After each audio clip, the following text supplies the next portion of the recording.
ہمارے یہ ایک ویور ہیں شاکر اللہ ان کا نام ہے، مال لاہور سے، کہ میری پرانی کالموں کے مجموعوں سے یہ جملے، میرے جملے نکال کے، لیکن بہت 15 پتہ نہیں 20 سال پرانے، تو بہت مہربانی. میں آئی آلسو انجوائے، کیونکہ بندہ بھول جاتا ہے اپنا ہی لکھا ہوا. وہ کہتے ہیں جی کہ آپ کے ایک پرانے کالم کا جملہ ہے، اعتبار کا ووٹ اعتماد کے ووٹ سے بھی زیادہ ضروری ہوتا ہے.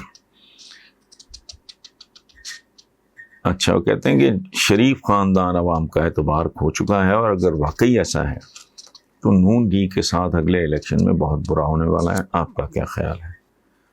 شاکر اللہ صاحب، اللہ کرے ایسا ہی ہو، لیکن اعتبار ایک خاص طرح کے لوگوں میں ان کا مجروح ہوا ہے. ڈیفینیٹلی جو لوگ اویئر ہیں، نسبتاً پڑھے لکھے ہیں، اور جن کے بالواسطہ یا بلا واسطہ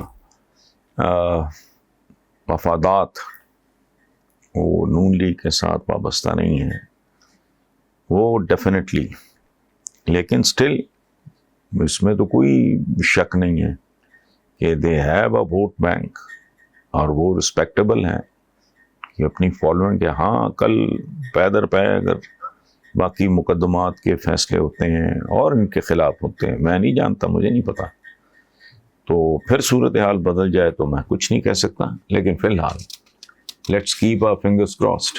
آپ نے جو بات کی ہے ملک صاحب، وہ پاپولر نہیں ہے.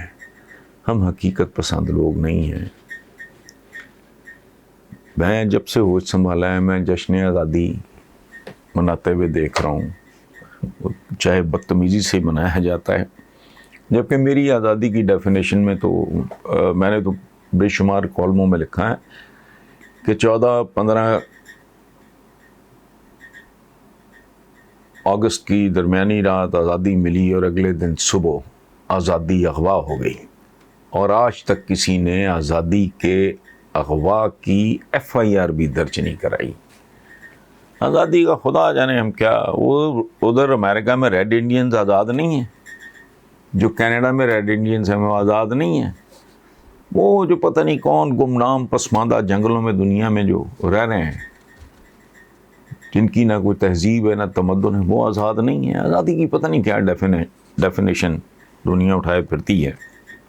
لیکن بہرحال جو بات آپ کر رہے ہیں، یہاں صرف پڑھے لکھے لوگوں کو اس کی سمجھ ہے کہ جو کچھ ہوا ہے ایک معاہدے کے تحت ہوا ہے.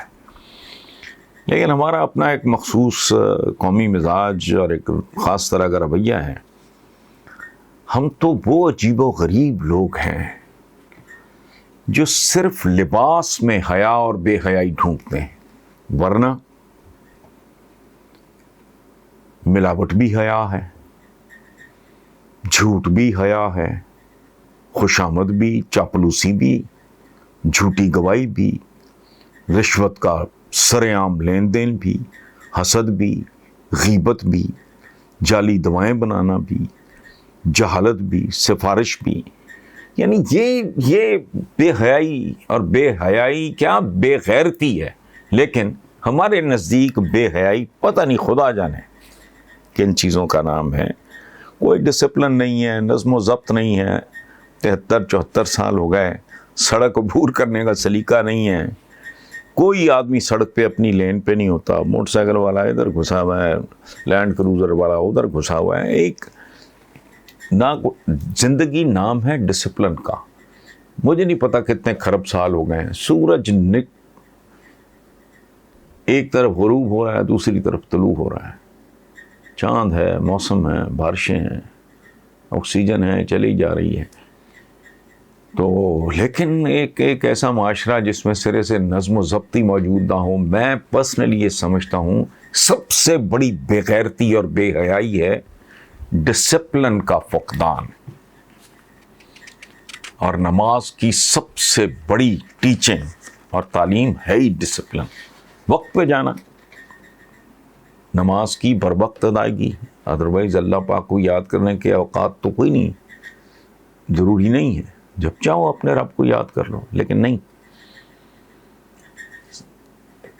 قطاریں سیدھی رکھنا سمبولک بات ہے، یہ وضو جسے ہم کہتے ہیں. تو ایسی لا تعداد چیزیں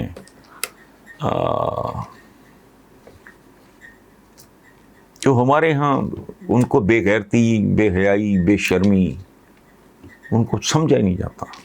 ہمارے ہاں یہ ہے کسی نے کیا کھایا ہے، کوئی کیا پی رہا ہے، کسی نے کیا پہنا ہے، یہ اوقات ہے.